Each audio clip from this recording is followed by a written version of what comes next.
સરકાર આપણે આ શબ્દ કેટલી વાર સાંભળીએ છીએ નહીં?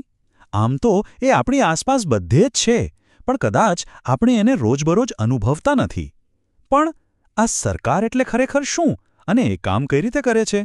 ચલો આજે આ આખી વાતને એકદમ સરળ રીતે સમજીએ. જરા વિચારો તો, છેલ્લે આ શબ્દ ક્યાં સાંભળ્યો હતો?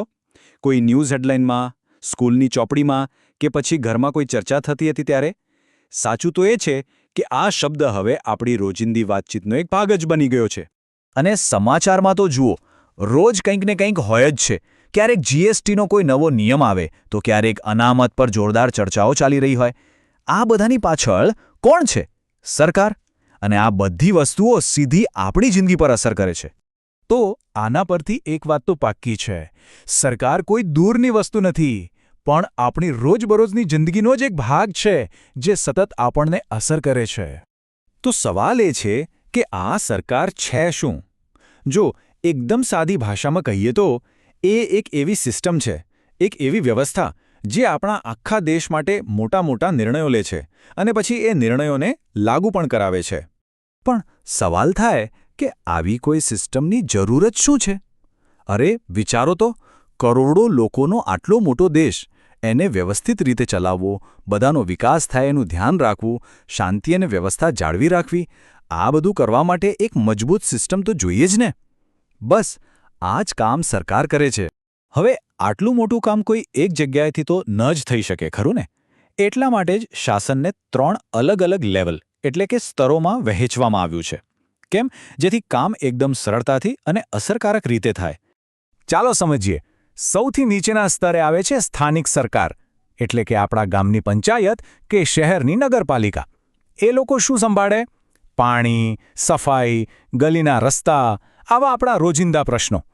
એનાથી ઉપર આવે રાજ્ય સરકાર, જે આખા રાજ્યનું ધ્યાન રાખે. શિક્ષણ, આરોગ્ય અને રાજ્યની પોલીસ વ્યવસ્થા, આ બધી જવાબદારી એમની. અને સૌથી ઉપર ટોપ પર છે રાષ્ટ્રીય સરકાર, જે દેશની સુરક્ષા, બીજા દેશો સાથેના સંબંધો અને રૂપિયા પૈસા જેવી આખા દેશને લગતી બાબતો પર નિર્ણયો લે છે. હવે આપણા દેશમાં જે પ્રકારની સરકાર છે, જે શાસન પદ્ધતિ છે, એને કહેવાય છે લોકશાહી. આપણે બધાએ આ શબ્દ તો સાંભળ્યો જ છે, પણ ચાલો આજે એને જરા ઊંડાણથી સમજીએ કે આ લોકશાહીનો સાચો મતલબ શું છે. લોકશાહી એટલે કે લોકોનું શાસન. આ એક ખરેખર અદ્ભુત સિસ્ટમ છે. અહીંયા ખરી તાકાત, જે ફાઇનલ પાવર છે, એ કોઈ રાજા કે કોઈ એક નેતાના હાથમાં નથી હોતી, પણ દેશના સામાન્ય નાગરિકોના હાથમાં હોય છે. તો આ સિસ્ટમ કામ કઈ રીતે કરે છે? બહુ રસપ્રદ છે. જો સૌથી પહેલાં લોકો વોટ આપીને પોતાના પ્રતિનિધિઓ એટલે કે પોતાના નેતાઓને પસંદ કરે છે. પછી આ જ ચૂંટાયેલા લોકો ભેગા મળીને સરકાર બનાવે છે. અને એમનું મુખ્ય કામ શું? લોકોના કલ્યાણ માટે, લોકોના ભલા માટે કામ કરવાનું. એટલે જ તો આના માટે એક બહુ પ્રખ્યાત વાક્ય છે, લોકોની, લોકો દ્વારા અને લોકો માટેની સરકાર.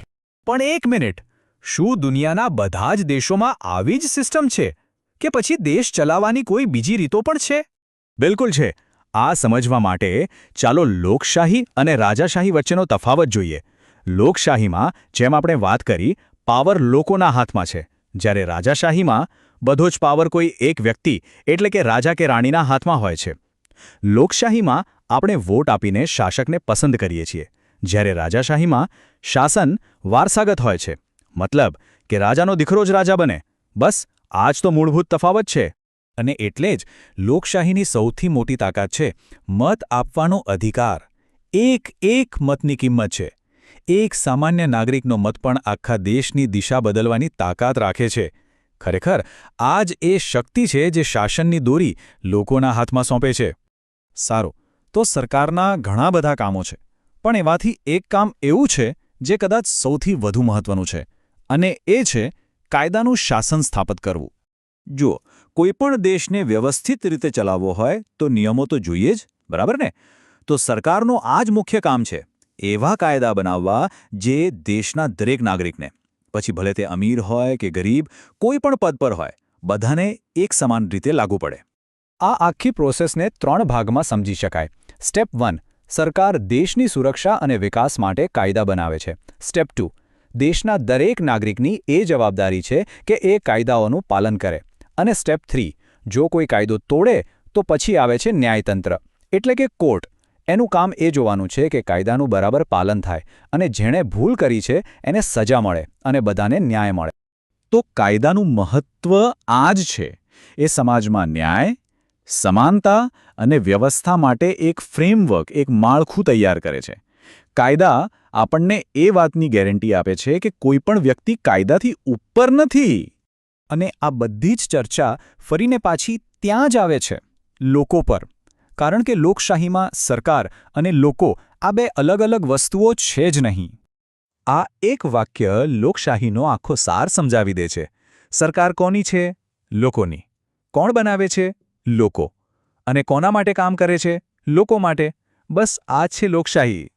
તો છેલ્લે એક સવાલ જે વિચારવા જેવો છે.